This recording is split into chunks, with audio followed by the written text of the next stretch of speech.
माता अन्नपूर्णा की व्रत कथा। काशी निवासी धनंजय की पत्नी का नाम सुलक्षणा था। उसे अन्य सब सुख प्राप्त थे, केवल निर्धनता ही उनके दुख का कारण थी। यह दुख उसे हर समय सताता था। एक दिन सुलक्षणा पति से कहती है, स्वामी आप कुछ उद्यम करो तो काम चले, इस प्रकार कब तक काम चलेगा। सुलक्षणा की बात धनंजय के मन में बैठ गई और वह उसी दिन विश्वनाथ शंकर जी को प्रसन्न करने के लिए बैठ गया और कहने लगा, देवाधिदेव विश्वेश्वर, मुझे पूजा पाठ के अलावे कुछ भी नहीं आता, केवल तुम्हारे भरोसे बैठा हूँ। इतनी विनती करके वह 2-3 दिन भूखा प्यासा बैठा रहा। यह देखकर भगवान शंकर ने उनके कान में अन्नपूर्णा अन्नपूर्णा अन्नपूर्णा इस प्रकार 3 बार कहा। यह कौन क्या कह गया? इसी सोच में धनंजय पड़ गया कि मंदिर से आते ब्राह्मण को देखकर पूछने लगा, पंडित जी अन्नपूर्णा कौन है? ब्राह्मण ने कहा, तू अन्न छोड़कर बैठा है सो तुझे अन्न की ही बात सूझती है, जा घर जाकर अन्न ग्रहण कर। धनंजय घर पर गया, स्त्री से सारी बात कही। वह बोली, नाथ चिंता मत करो, स्वयं शंकर जी ने यह मंत्र दिया है, वे स्वयं ही खुलासा करेंगे, आप फिर जाकर उनकी आराधना करो। धनंजय फिर जैसा का तैसा पूजा में बैठ गया। रात्रि में शंकर जी ने आज्ञा दी, कहा तू पूरब दिशा में चला जा। वह अन्नपूर्णा का नाम जपता जाता और रास्ते में फल खाता, झरनों का पानी पीता। इस प्रकार कितने ही दिनों तक चलता गया।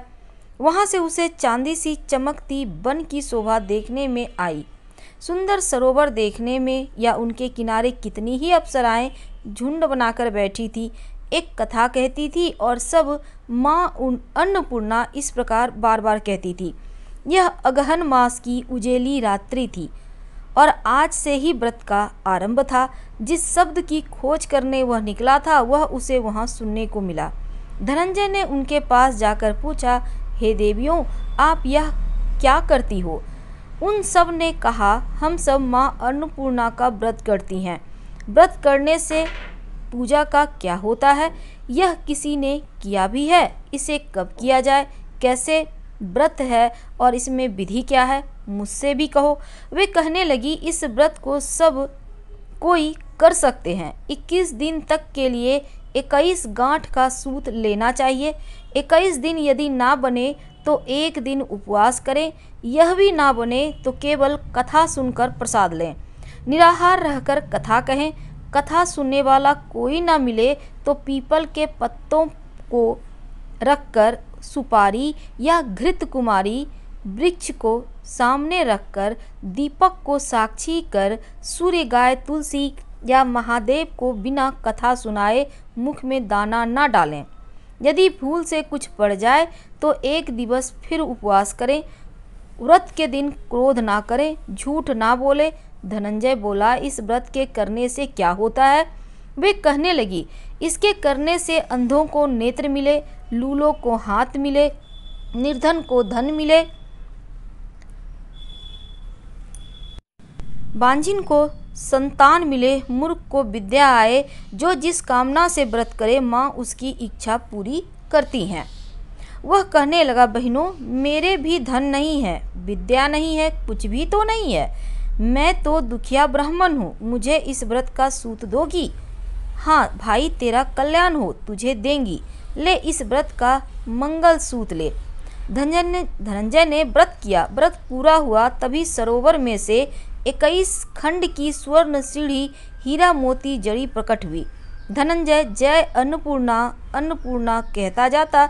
इस प्रकार कितनी ही सीढ़ियां उतर गया तो क्या देखता है, करोड़ों सूर्य से प्रकाशमान अन्नपूर्णा का मंदिर है। उसके सामने स्वर्ण सिंहासन पर माता अन्नपूर्णा विराजमान है। सामने भिक्षा हेतु शंकर भगवान खड़े हैं। देवांगनाएं चवर डुलाती हैं, कितनी ही हथियार बांधे पहरा देती हैं। धनंजय दौड़कर जगदंगा के चरणों में गिर गया। देवी उनके मन का क्लेश जान गई। धनंजय कहने लगा, माता आप तो अंतर्यामी हो, आपको अपनी दशा क्या बताऊं? माता बोली, मेरा व्रत किया है, जा संसार तेरा सत्कार करेगा। माता ने धनंजय की जिह्वा पर बीज मंत्र लिख दिया। अब तो उनके रोम रोम में विद्या प्रकट हो गई। इतने में क्या देखता है कि वह काशी विश्वनाथ के मंदिर में खड़ा है। माँ का वरदान ले धनंजय घर आया, सुलक्षणा से सब बात कही। माता जी की कृपा से उसके घर में संपत्ति उमड़ने लगी। छोटा सा घर बहुत बड़ा गिना जाने लगा। जैसे शहद के छत्ते में मक्खियाँ जमा होती है, उसी प्रकार अनेक सगे संबंधी आकर उनकी बड़ाई करने लगे। कहने लगे, इतना धन और इतना बड़ा घर, सुंदर संतान नहीं तो इस कमाई का कौन भोग करेगा। सुलक्षणा से संतान नहीं है, इसलिए तुम दूसरा विवाह करो। अनिच्छा होते हुए भी धनंजय को दूसरा विवाह करना पड़ा और सती सुलक्षणा को सौत का दुख उठाना पड़ा। इस प्रकार दिन बीतते गए। फिर अगहन मास आया। नए बंधन से बंधे पति से सुलक्षणा ने कहलाया कि हम व्रत के प्रभाव से सुखी हुए हैं, इस कारण यह व्रत छोड़ना नहीं चाहिए। यह माता जी का प्रताप है जो हम इतने संपन्न और सुखी हैं। सुलक्षणा की बात सुन धनंजय उसके यहाँ आया और व्रत में बैठ गया। नई बहू को इस व्रत की खबर नहीं थी। वह धनंजय के आने की राह देख रही थी। दिन बीतते गए और अन्नपूर्णा व्रत होने में 3 दिवस बाकी था कि नई बहू को खबर पड़ी। उसके मन में ईर्ष्या की ज्वाला धधक रही थी। सुलक्षणा के घर आ पहुंची और उसने वहां भगदड़ मचा दी। वह धनंजय को अपने साथ ले गई। नए घर में धनंजय को थोड़ी देर के लिए निद्रा ने आ दबाया। इसी समय नई बहू ने उसका व्रत का सूत तोड़कर आग में फेंक दिया। अब तो माता जी का कोप जाग गया। घर में अकस्मात आग लग गई, सब कुछ जलकर खाक हो गया। सुलक्षणा जान गई और पति को फिर अपने घर ले आई।